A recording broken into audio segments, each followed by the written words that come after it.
सफल बने, समर्थ बने, पावन बने जीवन। मीठी मुरली सुन के पाए सुख सघन। आज का चिंतन, आज का चिंतन। ओम शांति। Good morning.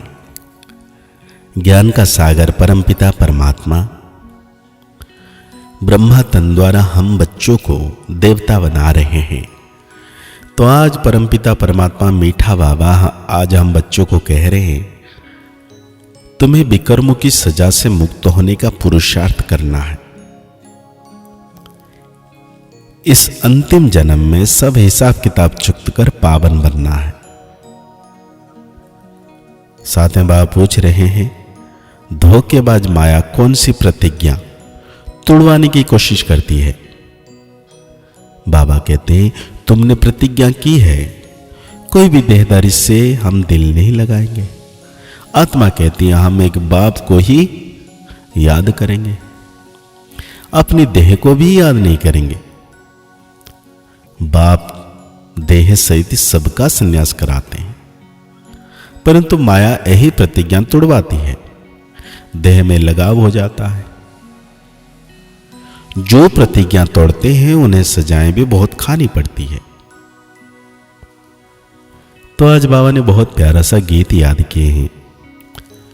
तुम ही हो माता पिता, तुम ही हो बंधु सखा, तुम ही हो माता पिता, तुम ही हो बंधु सखा, तुम ही हो। भगते ऊंचे ते ऊंच भगवान की महिमा भी की है और फिर ग्लानि भी की है।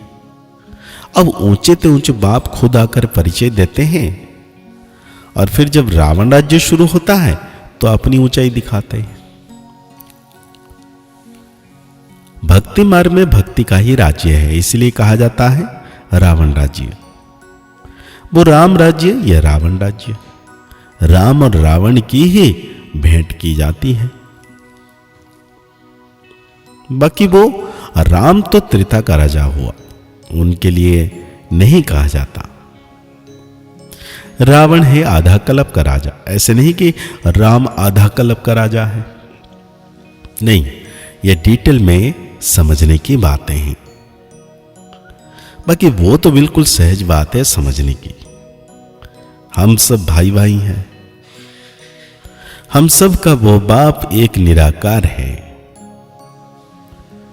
बाप को मालूम है इस समय हमारे सब बच्चे रावण के जेल में हैं, काम चिता पर बैठ सब काले हो गए हैं। ये बाप जानते हैं, आत्मा में ही सारी नॉलेज है ना, इसमें भी सबसे जास्ती महत्व देना है आत्मा और परमात्मा को जानने का। छोटी सी आत्मा में कितना पाठ नूंधा हुआ है जो बजाती रहती है। देह अभिमान में आकर पाठ बजाते हैं तो स्वधर्म को भूल जाते हैं। अब बाप आकर आत्मा अभिमानी बनाते हैं, क्योंकि आत्मा ही कहती है कि हम पावन बने, तो बाप कहते हैं मामेकम याद करो। आत्मा पुकारती है परमपिता, है पतित पावन, हम आत्माएं पतित बन गए हैं, आकर हमें पावन बनाओ। संस्कार तो सब आत्मा में है ना। आत्मा साफ कहती है हम पतित बने हैं। पतित उनको कहा जाता है जो विकार में जाते हैं। मनुष्य पतित है, पावन निर्विकारी देवताओं के आगे जाकर मंदिर में उनकी महिमा गाते हैं। बाप समझाते हैं, बच्चे तुम ही पूज्य देवता थे, 84 जन्म लेते लेते नीचे जरूर उतरना पड़े। ये खेल ही है पतित पावन होने का। पतित से पावन, पावन से पतित। सारा ज्ञान बाप आकर इशारे में समझाते हैं। अभी सबका अंतिम जन्म है, सबको हिसाब किताब चुक्त करके जाना है। तो आत्मा सबसे पावरफुल हुई ना, क्योंकि आत्मा में 84 जन्म का पार्ट है। सारे ड्रामा में महत्व है आत्मा और परमात्मा का, जिसको और कोई भी नहीं जानते। एक भी मनुष्य नहीं जानता कि आत्मा क्या परमात्मा क्या।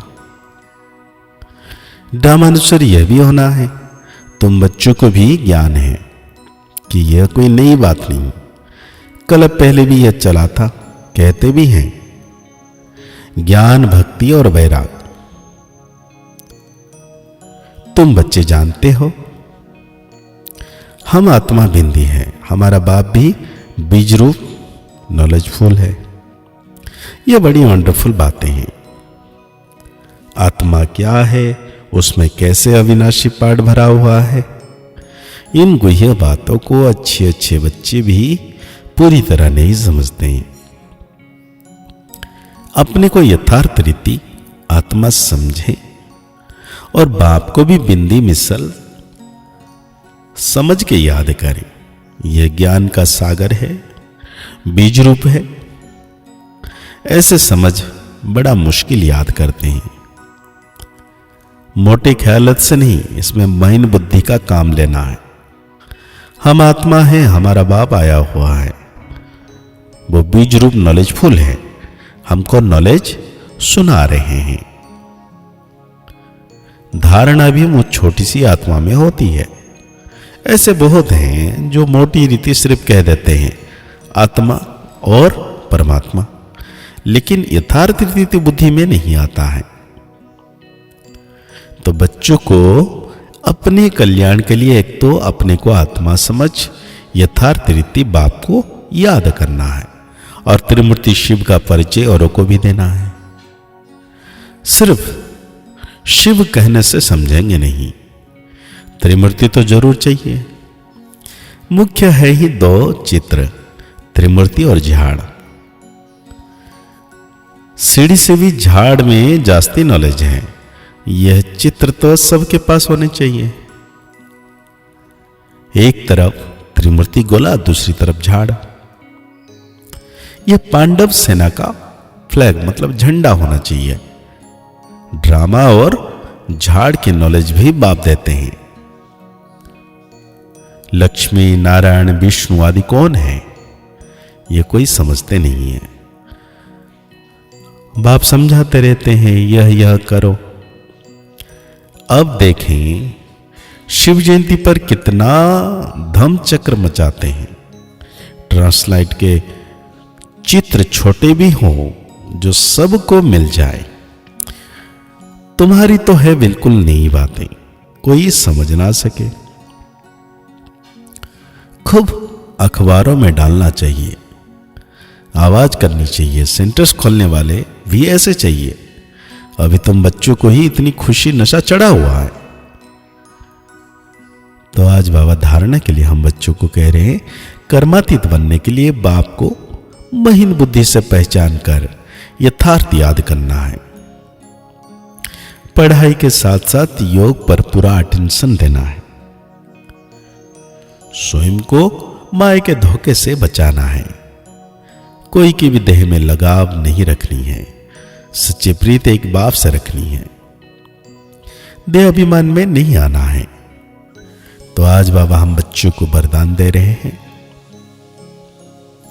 ब्रह्म मुहूर्त के समय विशेष ब्रह्मलोक निवासी बाप ज्ञान सूर्य के लाइट और माइट की किरणें बच्चों को वरदान रूप में देते हैं।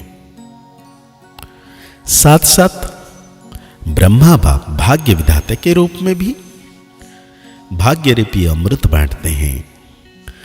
सिर्फ बुद्धि रूपी कलश अमृत धारण करने योग्य हो, किसी भी प्रकार का विघ्न या रुकावट ना हो, तो सारे दिन के लिए श्रेष्ठ स्थिति व कर्म का मुहूर्त निकाल सकते हैं। क्योंकि अमृत वेला का वातावरण ही वृत्ति को बदलने वाला होता है। इसलिए उस समय वरदान लेते हुए दान दो, अर्थात वरदानी और महादानी बनो। तो आज बाबा हम बच्चों को स्लोगन दे रहे हैं, क्रोधी का काम है क्रोध करना और आपका काम है स्नेह देना। तो अव्यक्त महीना में बाबा सेवा के लिए कह रहे हैं, अपनी शक्तिशाली मनसा द्वारा सकाश देने की सेवा करो। अब सो कल्याण का ऐसा श्रेष्ठ प्लान बनाओ जो विश्व सेवा में सकाश आपे ही मिलती रहे। अभी उमंग उत्साह से अपने मन में यह पक्का वायदा करो कि हम बाप समान बनकर ही दिखाएंगे। ब्रह्मा बाप का भी बच्चे से अति स्नेह है, इसलिए एक एक बच्चे को इमर्ज कर विशेष समान बनने की सकाश देते रहते हैं। तो आज के मुरली के अनुसार हम सो मान लेंगे, मैं बाप समान वरदानी महादानी आत्मा हूं। अव्यक्त महीने में मुरली को और गहरी रीति से साकार वाणी को चिंतन करते हुए, निरंतर ब्रह्मा बाप को फॉलो करते हुए सर्वशक्तिवान बाबा को छत्र छाया के रूप में अनुभव करना है कि बाबा सदा मेरे साथ हैं। मुस्कुराते रहिए, आगे बढ़ते रहिए, पुरुषार्थ करते रहिए, खुश रहें, स्वस्थ रहें, मस्त रहें। ओम शांति, ओम शांति, ओम शांति।